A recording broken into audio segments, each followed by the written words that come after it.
ഈ സർക്കാർ ജനങ്ങളിൽ നിന്ന് വളരെയേറെ ഒറ്റപ്പെട്ടു പോയിട്ടുണ്ട്, അകന്നു പോയിട്ടുണ്ട്.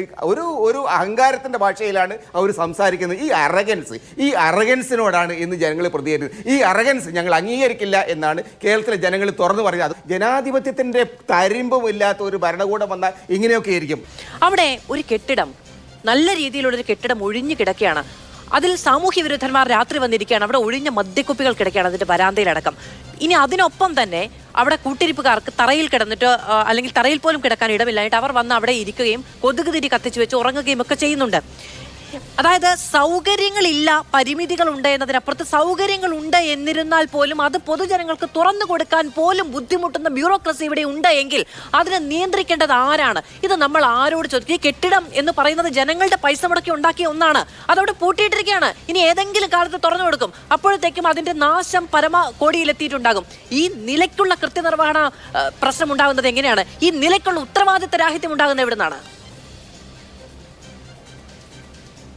അല്ല, അത് യഥാർത്ഥത്തിൽ മന്ത്രി വീണ ജോർജ് എന്ന് പറഞ്ഞൊരു വിഷയം ഇതിനകത്തുണ്ട്. ഈ സിസ്റ്റത്തിൻ്റെ കുഴപ്പമെന്ന് അവർ പറഞ്ഞതിനകത്ത് പ്രശ്നമുണ്ട്. എന്തുകൊണ്ടാണ്? ബ്യൂറോക്രസി എന്ന് പറയുന്നതിനെ നിയന്ത്രിക്കേണ്ട ചുമതല ആർക്കുള്ളതാണ്? ബ്യൂറോക്രസിക്കാണ് ഇത്തരം കാര്യങ്ങളിൽ കൃത്യമായിട്ടുള്ള നടപടികൾ എടുക്കാനുള്ള ഉത്തരവാദിത്വം അവർക്കാണ്. അതിനു വേണ്ടിയിട്ടാണ് ഓരോ സ്ഥലങ്ങളിൽ ഓരോ തലത്തിലും ഉദ്യോഗസ്ഥന്മാരെ വെച്ചിരിക്കുന്നത്, കൃത്യമായിട്ടുള്ള തീരുമാനങ്ങൾ എടുക്കുന്നത്, തീരുമാനങ്ങൾ ഫയലാക്കി വെക്കുന്നത്, ഓർഡറായിട്ട് കൊടുക്കുന്നത്. അപ്പോൾ ആ സിസ്റ്റം വർക്ക് ചെയ്യുന്നില്ലെങ്കിൽ ആ സിസ്റ്റം വർക്ക് ചെയ്യാത്തതിൻ്റെ പ്രശ്നം എന്താണ്?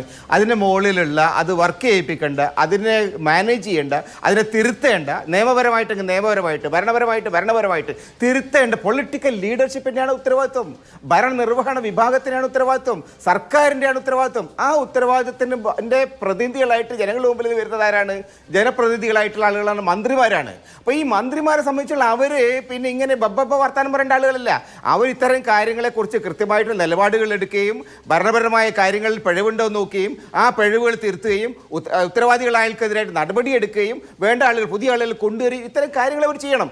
അതിന് പകരം ഈ വിഷയങ്ങൾ മാധ്യമങ്ങൾ വല്ല ചൂണ്ടിക്കാണിച്ചാൽ മാധ്യമങ്ങളുടെ നേരെ, പൊതുപ്രവർത്തകർ ചൂണ്ടിക്കാണിച്ചാൽ പൊതുപ്രവർത്തകർക്ക്, മാധ്യമപ്രവർത്തകർ നിരീക്ഷണമായിട്ട് പറഞ്ഞാൽ നിരീക്ഷകർക്ക് നേരെ ഈ വഴിയെ പോകുന്ന ആളുകൾ നേരത്തെ നെഞ്ചത്ത് അടിച്ച് ചാടിക്കേണ്ട കാര്യമില്ല. ഇവരെയാണ് ഭരിക്കാൻ ഏൽപ്പിച്ചത്, ഇവർക്കാണ് ഭരണത്തിന് ഉത്തരവാദിത്തം ഉള്ളത്. അപ്പോൾ അതുകൊണ്ട് ഈ വിഷയത്തിലൊക്കെ തന്നെ ഇപ്പോൾ തിരുവനന്തപുരത്ത് മാത്രമല്ല കേരളത്തിലെ പല സ്ഥലത്തും ഇത്തരം പ്രശ്നങ്ങളുണ്ട്. ആ പ്രശ്നങ്ങൾ ആരാണ് പറയുക?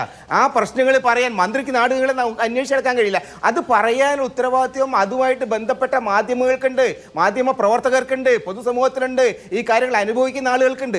അത് പറയുന്ന ആളുകളുടെ വായടച്ച് കെട്ടിക്കൊണ്ട് ഇവരെ ശരിപ്പെടുത്തി കളയും എന്ന് പറഞ്ഞു കഴിഞ്ഞാൽ നമ്മൾ എന്താ ഇതിന് ചെയ്യുക? ജനാധിപത്യത്തിൻ്റെ തരിമ്പുമില്ലാത്ത ഒരു ഭരണകൂടം വന്നാൽ ഇങ്ങനെയൊക്കെ ആയിരിക്കും. യഥാർത്ഥത്തിൽ ഇതാണ് പ്രശ്നം. ജനങ്ങളോട് ഉത്തരവാദിത്വമുള്ള ജനപ്രതിനിധികൾ, ജനങ്ങൾ പറയുന്നത് കേൾക്കാൻ താല്പര്യമുള്ള, ജനങ്ങളോട് ഒരു അനുകമ്പയുള്ള ഭരണമാണെങ്കിൽ ഇങ്ങനെയല്ലായിട്ട് സംഭവിക്കുക. ഈ കാര്യം മാത്രമാണ് ഞാൻ നേരത്തെ പറയാൻ ശ്രമിച്ചത്. ഇപ്പോഴും ഞാൻ അതാ പറയുന്നത്. ഈ സർക്കാരെ സംബന്ധിച്ചിടത്തോളം ഈ സർക്കാർ ജനങ്ങളിൽ നിന്ന് വളരെയേറെ ഒറ്റപ്പെട്ടു പോയിട്ടുണ്ട്, അകന്നു പോയിട്ടുണ്ട്.